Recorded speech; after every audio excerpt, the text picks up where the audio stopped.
What's up, guys and gals? It's your host with the most, Griever, as always, bringing you guys the latest chapter number 12 of Hunter's Guild, The Red Hood. Let's get right underway with this chapter because there are two sections to this chapter, and the review is actually going to be relatively short because I urge you to just go read the chapter. Rather than listen to me summarize it for you guys, go read the chapter and let me tell you what I think after you've read it, because right here, the beginning part is all about how they split up. You know, they have to go after Grimm, they have to go after Debonair. Now, Debonair is actually very, very impressed by them. You know, we get a bit of inner monologue from her, how she's thinking, it's like how everything's being handled, the strategy, it's irritating, it's frustrating, it's aggravating.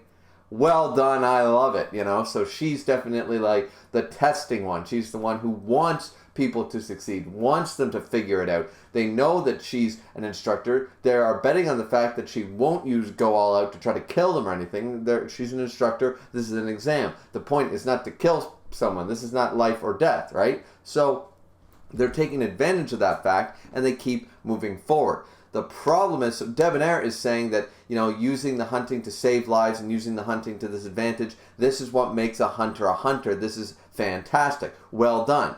So, not that she's down and out yet, and not that they've won, but 1 hour left, counting down from now, you know, we're looking pretty good. We're looking pretty good on the Debonair front. Now, the other front is Grimm. Now, this is where Vilu is recognized, and I believe we see some of the recruits we had before. I believe potentially Grimm is holding Mario up, so Mario's now down as well, so they were trying to go after Grimm. It just wasn't happening. Vilu, we get a bit of a flashback where Vilu remarks that Grimm has no empathy. Grimm is not going to care about this. She's not an instructor like Debonair. Her whole goal is to just focus on arresting us. She's got one goal. She doesn't care about us winning or succeeding or losing or anything like that. Her job, I'm just getting some exercise. That's her whole thing. She does not care. She'll break 4 to 5 months. It's very funny because in the short time Vilu and Grimm have been together, recognizes exactly what Grimm will do. It's like, I'll break 4 or 5 of your bones if I have to. And it's like, oh my god. And that's exactly what Vilu said would happen. So Bonkers decides to take Grimm on by himself. Grabs the other two, throws them down an elevator shaft and says, all right, you two, join up with the Debonair squad.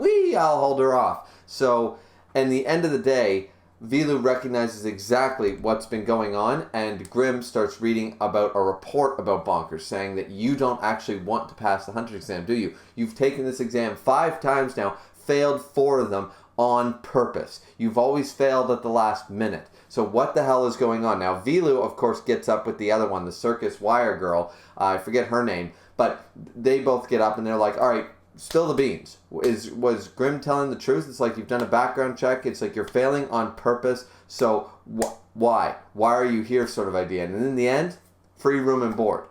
Free room and board is basically the reason that Bonkers is the way he is. We get an entire backstory here saying that he doesn't think that he deserves to be a hunter. He has had a traumatized, like what happened to him in the past when he was about Vilu's age, when he was 13, 14.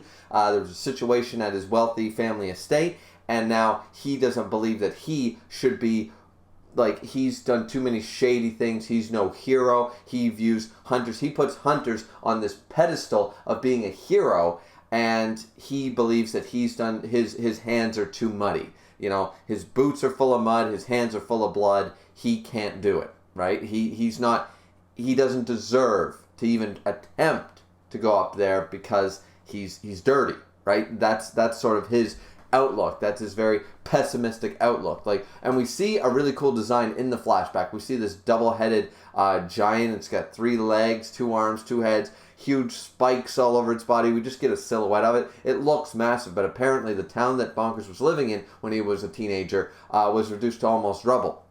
Hunters came. This is why, of course, he looks up to hunters. Hunters came, drove the giant away, and it was like, oh, we're saved, finally, thank God, right? And or thank the hunters. So he always viewed them very, very highly. Now, they were taking in a bunch of people. They were trying not to be villains. It's like sort of like a reverse Beauty and the Beast sort of a thing, right? Like the old beggars, they're coming to the door to the rich estate, and they're like, all right, we can't turn away. Like, yeah, fine. And it says, sums this up very well, saying, we were wealthy, and we'd already let others in. Saying no to anybody at this point would make us seem villainous. So it's like, because people, you're in for a penny, you're in for a pound, right? And unfortunately, people view it that way. It's either you're all in or you're not. And it's just like, there's got to be some give and take, but people in desperate situations don't see that. They're begrudging, they're spiteful. That's just the way people are. So it's one of the negative aspects of humanity, of human emotion.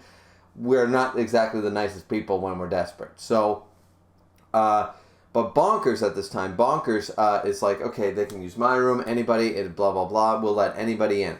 Lets these people in. Apparently they were taking advantage. Goes and checks it out that they were just an easy mark. These two that he had finally let in and let them use his room, they were just using it for an easy mark. It's like way easier than sifting through the rubble that the giant left behind of all these peasants. Why don't we go to the wealthy estate, pretend to be poor beggars, and then we'll go steal some stuff, and then we'll get the hell out of here. So Bonkers, of course, tries to stop this, yelling, hold it. Unfortunately, because of the lamp and because of just the fuel and stuff, the fire started and all this stuff. It's crazy, but everybody was getting burned. So one guy jumped out the window while he was on fire, because they were all sort of lit on fire, sort of idea. Bonkers and one of the thieves was like completely lit on fire, and he jumped out of the window. He jumped out of the window completely. Now, I don't really understand why this happened particularly. Maybe he didn't realize at the time or something like that, but he threw a vase of water on Bonkers, the other thief who didn't jump out the window, threw some water on Bonkers, just to say he pushed him out of the window. He's going to kill me. What's wrong with this brat? Help, somebody help me. And everybody's trying to figure out what the hell happened. Basically, it's found that the guy was lit on fire, but from what their perspective is that he was lit on fire and pushed out a window for trying to steal one damn watch. And they're just thinking terrible things about him. Bonkers, right now, he's got, at the time, the smoke inhalation and the scorching of his throat didn't allow him to defend himself, so he was he was just blaming himself. If he had not been so kind, had he not invited these people here in the first place, people wouldn't think bad of his family, people wouldn't have died, nobody would have gotten hurt, and now he's looking at this everything is his fault. He's being very, very much a martyr in this particular instance. So I really like that we were starting to learn a bit about Mario in the last chapter. Now we're getting Bonkers' story. We're getting all the Bonkers' story and stuff. And people are saying, oh, the pacing got to pick up for Hunter's Guild Red Hood to continue on. And I'm like, no. It doesn't. This is perfectly fine pace. A lot of people are saying it's not, but we need to learn more about these characters. We need these chapters, so when we start chapter 20, 25, we can actually we know what these characters are about, we know their personalities, we know their backstories, and then we go forward. We learn all the backstories in One Piece as we meet the characters, do we not, for the most part? For the most part, we learn the backstories quite quickly, actually. We learn Usopp's, we learn Luffy's, we learn Zoro's, we learn all those backstories, Sanji's, we learn all that stuff relatively quickly upon meeting said character. Well, we've met a slew of characters all at once within the first 10 chapters.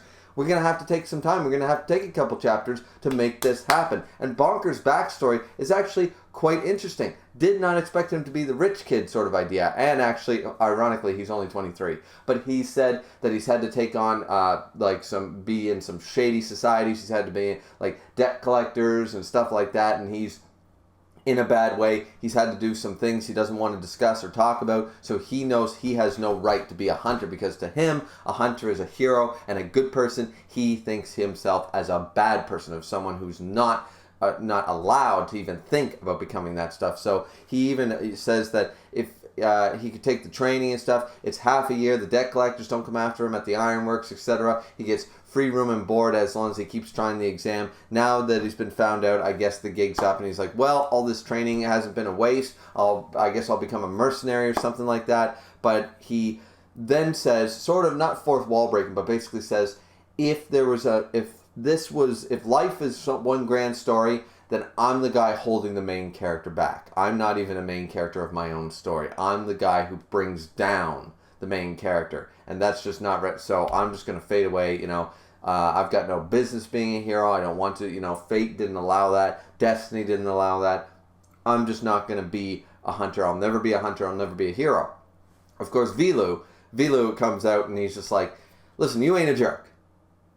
Actually, yeah, you are a jerk. You are a jerk at times, but that does not mean, you know, you're wallowing in self-pity. You're just picking at, like, you're looking at 10 years back because he's only 23 and everyone's like, holy crap, we always thought he was in his 30s, and I'm a little surprised at the age of 23. He's 7 years younger than me, for God's sakes. Look at the size of this man.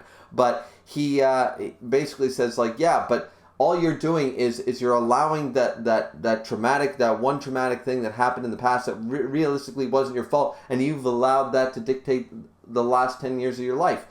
Stop doing that. Let's go. We are going to, if this is a story, and once again, we're getting the storybook metaphors. We're getting more of the pages and all this stuff. Like this is relevant. Like some people are going like, oh, that's just a fancy thing to say. No, because when we saw the mayor with Lycanoth and Cinderella and all them, when they were talking about the story and the new pages have to be written and all this stuff, this is all becoming relevant. There's something bigger at work here, and I like that we're getting that.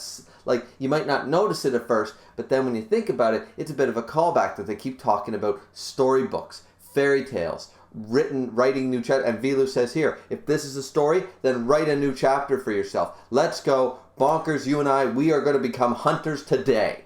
And it's like, all right. So really good chapter, actually. Kind of inspired. Like, it wasn't some tear-jerking, like, amazing monologue speech by Vilu here at the end. But Bonkers' story makes a lot of sense for why Bonkers is acting the way he does. We know a little bit more about Mirio now. We know about Vilu. We know about Grim. We know about, like, we're learning more about the characters that I believe are going to be staying with us for the most part. I believe by chapter 20 we'll have at least 2 more backstory chapters on 2 more characters. We might find out more about the priest, find out about Circus Girl, that kind of deal, and then we'll go on from there, and then we'll actually have our full cast of characters. Should be really interesting because the exam's going to end soon. The exam's going to end soon. We're already, like, this is, like, down to the wire. I believe the exam ends by chapter 14. I believe we get 2 more chapters and the exam's over. So, for anybody complaining about the pacing, I don't really see it. We're only 12 chapters in, people. Like take it for what it is, right? Like we're already starting new characters, new arcs, new everything, new adventures. So I'm really excited for chapter 13. I think that Hunter's Guild Red Hood is one of the things that I'm most intrigued to read week to week when they drop on Sundays. So yeah, but what do you guys think? What do you think of the chapter? What do you think of the series overall? Do you think that there's something wrong with the pacing? Do you think there's something wrong with the characters? What do you like? Just let me know down in the comment section down below. As always, don't forget. And now that we're on to that topic, don't forget to like, comment, and subscribe. And don't forget the 4th and most important thing: to drink responsibly, as always. And this has been Griever. We'll see you guys back here next week for chapter 13 of the Hunter's Guild, the Red Hood. See you next time, ladies and gentlemen.